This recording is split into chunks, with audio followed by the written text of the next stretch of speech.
بہار کی ایک روایت ہے، فرماتے ہیں امیر المومنین اپنے ایک صحابی کے ساتھ کوفے سے 1.5-2 فرسخ باہر نکلے۔ شاید مومنین پوچھیں کہ مولانا وادی السلام دقیقاً کہاں پر ہے، کیونکہ نجف جو ہے وہ آج نام رکھا گیا ہے، امیر کے زمانے میں نجف کا کوئی نام نہیں تھا، یہ تو قبر امیر المومنین کے انکشاف کے بعد نام رکھا نجف اشرف، لیکن پہلے تو کوفہ تھا۔ فرماتے ہیں 1.5 فرسخ کوفے سے باہر نکلے تو مولا کا صحابی کہتا ہے تا حد نگاہ قبریں ہی قبریں تھیں، اور میں نے کہا مولا یہ کون سا مقام؟ امام نے فرمایا یہ وادی السلام ہے۔ کہ بس قبرستان میں داخل ہوئے اور علی نے سلام کیا السلام علیکم یا اہل لا الہ الا اللہ، اور سلام کرنے کے بعد علی نے کلام کرنا شروع کیا، کہ باتیں کرنے لگے، میں خاموش کھڑا رہا، گفتگو اتنی لمبی ہوئی کہتا میں تھک کے بیٹھ گیا، بیٹھنے کے بعد کئی گھنٹے گزر گئے، بالآخر مجبور ہو کے میں نے کہا یا علی آپ بھی بیٹھ جائیے، میں بھی بیٹھ کے تھک گیا ہوں، مولا اتنے گھنٹے کس سے کلام کر رہے ہیں؟ امام نے فرمایا میرے صحابی اگر تیری آنکھوں سے خدا پردے ہٹائے تو حلقاً حلقہ تو گروہ گروہ لاکھوں مومنین کو دیکھے جو وادی السلام میں بیٹھے ہیں اور میں علی تقسیم علم کر رہا ہوں۔ فرمایا ہر شب جمعہ، جب بھی شب جمعہ ہو، وہ انبیاء ہوں، وہ اولیاء ہوں، وہ صالحین ہوں، وہ سارے وادی السلام میں جمع ہوتے ہیں۔ اب سوال یہ کیا یہ وادی السلام زمین کا حصہ ہے؟ نہیں، ایک تمثیل ہے وادی السلام، جہاں پہ ساری ارواح کو حاضر کیا جاتا ہے اور اہل بیت کی محفل ہوتی ہے۔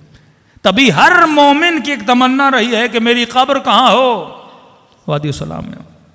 اب کسی نے کہا مولانا یہ اتنا آسان تو نہیں، اب ہر بندہ وادی السلام میں دفن ہو اور دنیا میں کروڑوں مومنین، تو زمین کم پڑ جائے نا۔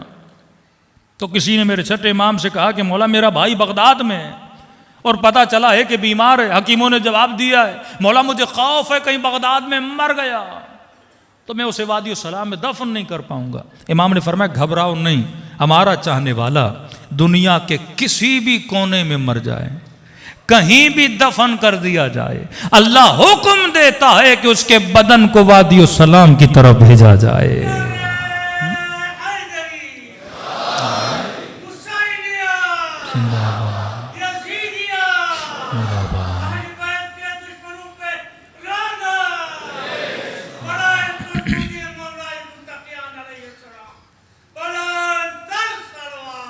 اللہم صلی علی محمد وآل محمد۔ تو بندے کا مؤمن ہونا ضروری ہے۔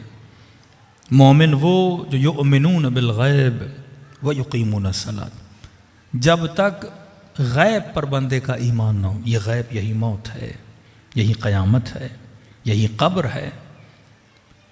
تو فرمایا کہ بدن سے روح نکلتے وقت کی تکلیف سے اگر بچنا چاہتے ہو تو فرمائے مومنو چند کام ضرور کیا کرو۔ یہ سکرات الموت، یہ بہت مشکل لمحات ہیں جب انسان کے بدن سے روح نکلتی ہے۔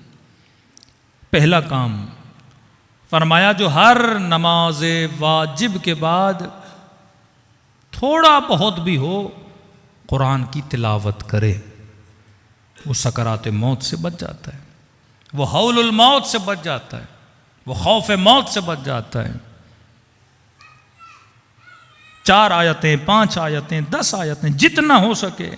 امام خمینی کی عادت تھی، سفر پہ بھی جاتے تھے، آپ نے وہ جہاز کی ویڈیو بھی دیکھی ہوگی، جہاز میں بھی قرآن پڑھ رہے ہیں، اور ہاسپٹل میں بستر مرگ پر ہیں، وہاں پر بھی آپ دیکھو گے کیا پڑھ رہے تھے؟ قرآن پڑھ رہے تھے۔ تیاری کرتے تھے کہ جب بھی موت آئے، بدن سے جب روح نکلے تو انسان کو کیا ہو؟ تکلیف نہ ہو۔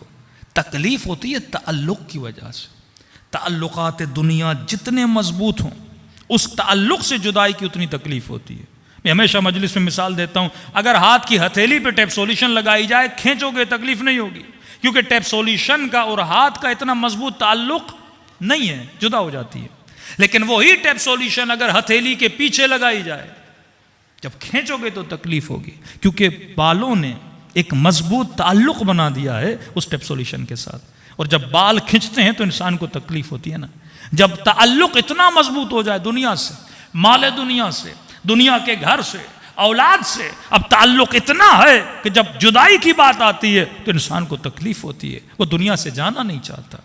لیکن اہل بیت کی زندگی دیکھو، اکبر جیسا بچہ ہے، اصغر جیسا بچہ ہے، جب جان چلی گئی اس بچے کی تو کہا خدایا رضن برضا، ہم تیری رضا پہ راضی ہیں. چھٹے امام کا جناب اسماعیل سے میرے مولا نے اتنا محبت کی تھی، روایات ملتی ہیں اتنے پسند تھے ان کو جناب اسماعیل کہ امت کے ایک بڑے گرو کو شک ہوا کہ امام کے بعد یہ امام بنے گا. صحابی کہتا ہے میں مولا سے خیریت دریافت کرنے آیا، کیونکہ ڈیلی امام کے گھر پہ حکیموں کا آنا جانا تھا. جب امام سے ملا تو کیا دیکھا؟ چہرے پہ اطمینان، پریشانی نہیں. میں نے کہا مولا یہ لگتا ہے کہ آپ کا بیٹا ٹھیک ہو گیا ہے. امام نے کہا نہیں، انا للہ و انا الیہ راجعون، بیٹا دنیا سے جا چکا ہے. کہ مولا سمجھ نہیں آتی، جب تک زندہ تھا پریشان تھے، کبھی یہ حکیم اور بیٹے کے جانے کے بعد ایک سکون مل گیا. فرمایا اولاد اللہ کی امانت ہے، جب تک ہمارے پاس ہے ان کا خیال رکھنا واجب ہے، کیونکہ امانت الہی ہے.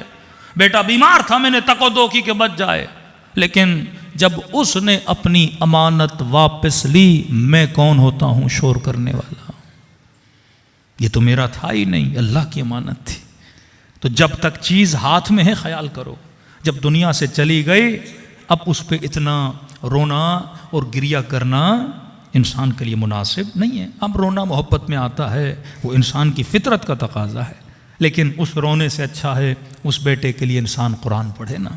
اس رونے سے اچھا انسان زیارت عاشورہ پڑھے. اس رونے سے اچھا ہے اس کی انسان قضا نمازیں پڑھے، قضا روزے پڑھے.